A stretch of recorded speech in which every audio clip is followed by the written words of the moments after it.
तर मित्रांनो, तुम्हाला मी बोललो होतो हॉस्पिटलला जायचं आहे बारामतीमध्ये, जिथं दुर्गा राधू आजारी होते त्या टायमिंगला ॲडमिट केलेलं. त्या हॉस्पिटलला आता आपण आलो आहे मोठ्या.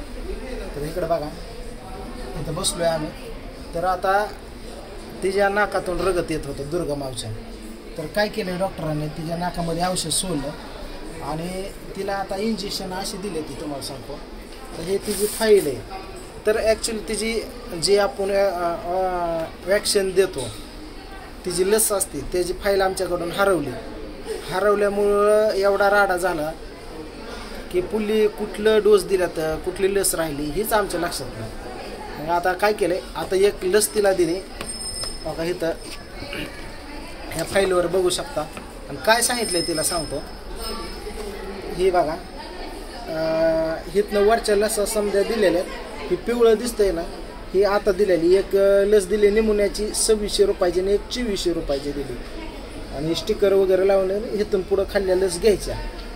आणि इकडं औषध दिले, ती ह्याच्यावर लिहून औषध दिली ती. आणि ती औषधं पण आपण घेतलेली. ही तिची फाईल आहे आता ही कायमची. तर ही औषध दिलं का इकडं मेडिकलला गेलो तो, खाली औषध घेऊन आलं. हे कसलं आहे काय की औषध, तर ही सांगितलं आहे 2.5 मिली 2 टायमिंग पाजायचं 1 महिनाभर. आणि दुसरं आहे ही पण 2.5 महिना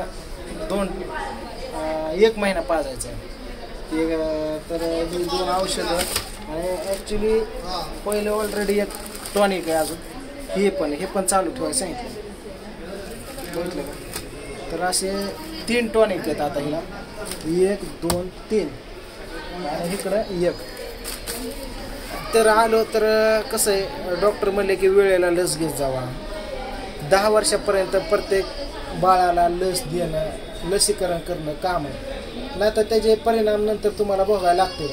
मग म्हणलं काय होईल डॉक्टर म्हणले हे बघा, मुलींचं जास्त करून प्रॉब्लेम काय होतो, वांजुटापणा येणं, लगीन झाल्यावर लेकरू लवकर नाही येणं. ही कारणं म्हणजे तुम्हाला सांगतो, लहानपणी त्यांच्या लस पूर्ण झालेल्या नसतात, फुकवलेले असतात, चुकवलेले.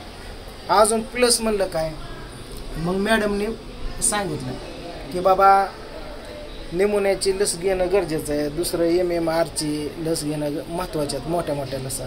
नाही तर त्याने काय होतं, वारंवार तुमच्या लेकरांना सर्दी, किती पण औषध गोळ्या पाजा, हायच जर आठवड्याला सर्दी, हाय जर आठवड्याला खोकला, हायच ताप, बरसाण वगैरे, अंग दुखणं, ह्या असल्या गोष्टीत ना, तर ती लस सुटल्यामुळं होतं. बरं, दुसऱ्या लस आहे ती कशामुळं, मग ती सांगितलं म्हणून मी तुम्हाला सांगतो की बाबा एका हातानं वारं जाणं, एका अपंगपणा येणं, पॅरालिस होणं, किंवा एका झटका येणं, अटॅक येणं, गुर येणं, दिसायचं कमी येणं, ह्या अशा गोष्टी होत्यात. ह्या कशामुळे होत्यात की बाळांना वेळेला लस न घेतल्यामुळे.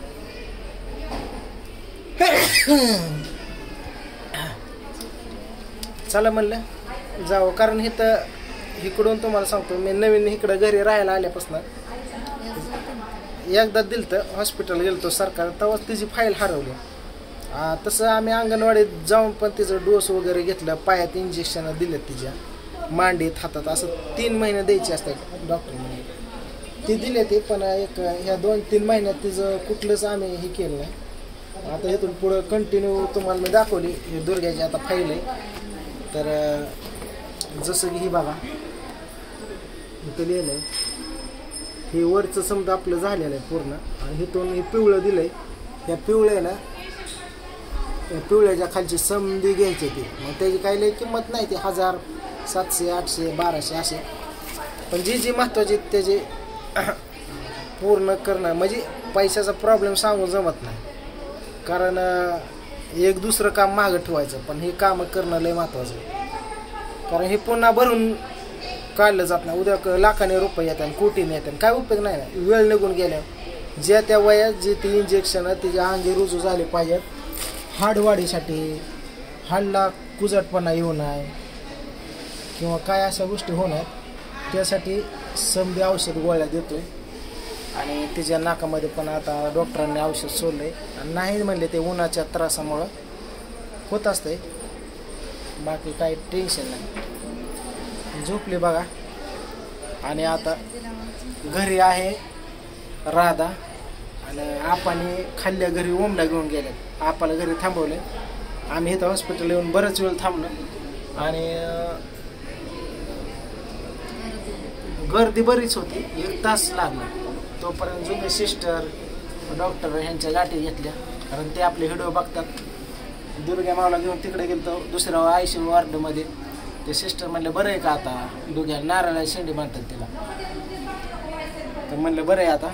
तर म्हणले बघा डॉक्टर म्हणत होते आता 1 लस घ्या आणि पुढल्या आठवड्यात 1 घ्या, पैशाचा प्रॉब्लेम असला. म्हणलं काय प्रॉब्लेम नाही, म्हणलं देऊन टाका तुम्ही. तर देऊन टाकले बघा लस. अजून दुसरी गोष्ट सांगायची म्हणजे मध्ये आपण ते पप्पू खांडेकर त्यांनी दुर्गा मावसाठी 5,000 रुपये दिले तर तुम्ही सर्वांनी बघितले होते.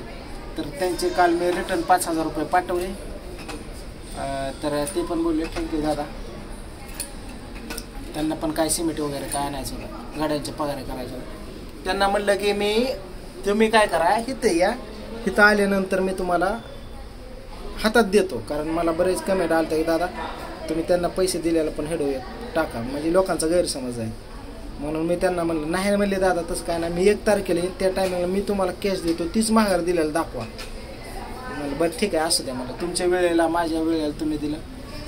मग मी काय केलं त्यांना लगेच 5,000 रुपये त्यांच्या अकाउंटला सोडले. आणि मग म्हणलं ओके धन्यवाद दादा. माझी इच्छा होती की त्यांनी इथं यावं. त्या टायमिंगला फक्त तेवढं त्यांनी फक्त मदत केलेली, म्हणजे फक्त मला बघायचं होतं, बाकी काय नाही. जसं भाव दाजी ह्यांनी भरपूर आले, बघितलं. काय समजा पैसेच द्यावं असं काय नाही. पांडूने पण दिले ते, पण बाहेरचे लोक नादी लावतात त्यावर मी व्हिडिओ बनवला होता की ओळखाय शिका, दुसऱ्यावर कधीही डिपेंड राहू नका. त्या व्हिडिओच्या माध्यमातून माझा उद्देश होता सांगण्याचा, बाकी काय नाही. आज एक आपल्याकडं आहेत म्हणून आपण मोठी माणसं कशी करताय, गरिबाने काय करा, कोण देतो म्हणून डिपेंड कधी राहू नका. नेहमी तयारी ठेवा. फॅमिली म्हणलं की 4 पैसे महाग ठेवायचे.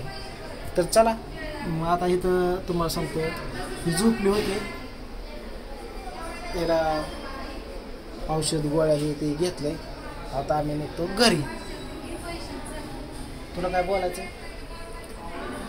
आता, पुढल्या महिन्यात बोलवलंय ह्याच तारखेला. आता यायचं वॅक्सिन देऊन जायचं. आणि बरेच इथं पेशंट आले आहेत इमर्जन्सी, बाळ वगैरे. तिथला मोठा दवाखाना आहे बारामतीमधला, मोठा म्हणून आहे. एकदम जन्मल्यापासून लेकरं येते तिथं, पाक कसलं पण असू दे नीट होत आहे. पुण्या मुंबईवर नेते येते. मोठा दवाखाना आहे. मोठे मोठे डॉक्टर इथं व्हिजिटला येतात, अमेरिकेहून येतात आता पुणे मुंबईवर व्हिजिटला असतं. आणि स्वच्छता वगैरे लई छान आहे इथं. कसलंही तुम्हाला सांगतो पाय तसं सुटसुटे वाढलं वेगवेगळं. बरं चला बराच टायमिंग झाला, आता निघतो आम्ही घरी. चला.